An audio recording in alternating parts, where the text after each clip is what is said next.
Wa idza lam yajid al-abdu aiban fi nafsihi falyashkurillaha ta'ala. Jika ada seorang hamba yang tidak mendapati aib dalam dirinya sendiri, maka hendaknya dia bersyukur kepada Allah. Tapi ini sangat tidak mungkin sekali. Kita semuanya punya aib. Aib itu banyak. Jangan dibilang aib itu hanya dosa-dosa besar saja, tidak. Kita sholat tidak khusyuk itu aib, ya. Kita sholat tidak bisa ingat Allah itu aib. Puasa kita hanya sekedar menahan lapar dan haus saja itu aib. Di mata Allah kita ini hamba yang memalukan sekali sebenarnya. Cuman karena semakin banyak orang yang sholatnya tidak khusyuk, makanya dianggap santai saja.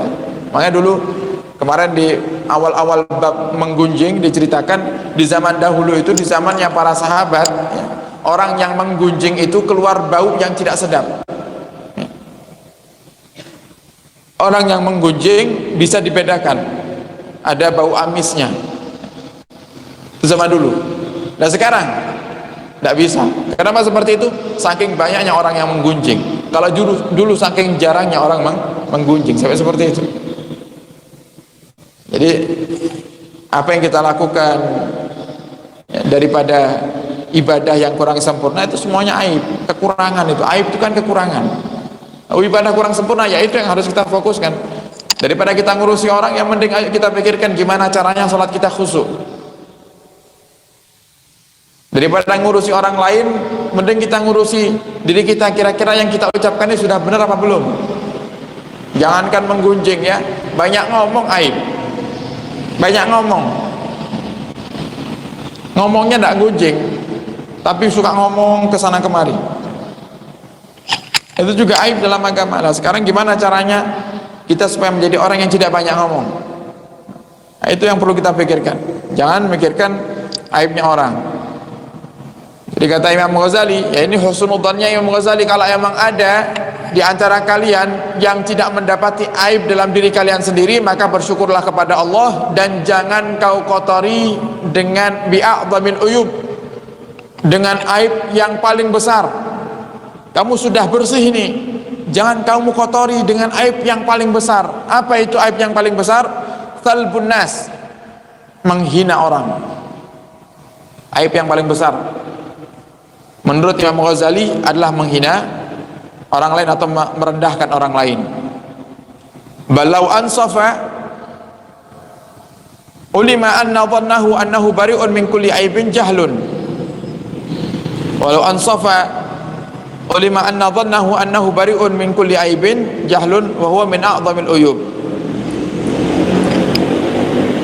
Seandainya dia sadar, kata Imam Ghazali, maka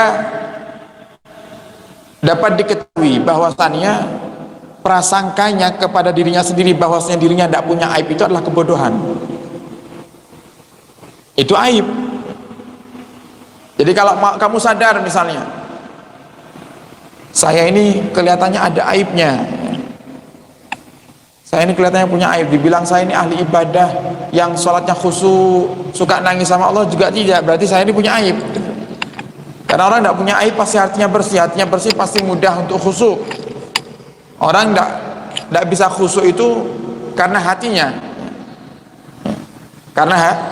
oh ini hatinya masih ada dicampuri cinta dunia, dicampuri penyakit-penyakit hati yang lainnya, makanya jadi tidak khusyuk. Nah, coba sekarang kalau anda masih belum sadar anda punya aib, coba anda sholat nanti, setelah ini sholat isyraq atau sholat duha 2 rakaat, coba bisa khusyuk tidak? 2 rakaat sampai salam. Oh belum bisa khusyuk, berarti ada sesuatu di hati anda. Sesuatu itu yang perlu anda cari tahu. Apa ini yang ada di hati saya ini? Yang jadikan sholat saya tidak khusyuk ini apa? Oh karena saya cinta dunia, atau mungkin karena kesombongan saya, atau mungkin karena saya ini termasuk orang yang tidak tawadhu, atau punya dengki dan lain-lain. Itu yang perlu kita cari dari diri kita. Nah kalau kita seperti ini, tidak ada kesempatan pikirkan orang itu, tidak ada. Nah makanya kalau di saat kita sholat 2 rakaat kok belum bisa khusyuk, tapi kita tidak tahu penyebabnya apa, maka itu adalah kebodohan kita. Lah kebodohan sendiri itu adalah aib. Kebodohan kita, ketidaktahuan kita akan aib diri kita sendiri itu aib. Nah, terus caranya gimana ya? Belajar. Makanya dengan kita belajar seperti ini kita jadi tahu, oh mana itu riya, mana itu sombong, mana itu ujub, jadi tahu, bisa bedakan kita. Oh ini kebiasaan saya ini, berarti saya ujub ini. Oh ini kebiasaan saya ini, menceritakan kebaikan, berarti saya riya ini. Nah. Wal ya'lam anna ta'alluma ghairihi bi ghibatihi ka ta'allumi bi ghibati ghairihi lahu. Dan sadarilah, kata Imam Ghazali, sakitnya hati orang yang kita gunjing itu sama dengan sakitnya hati kita di saat digunjing oleh orang lain.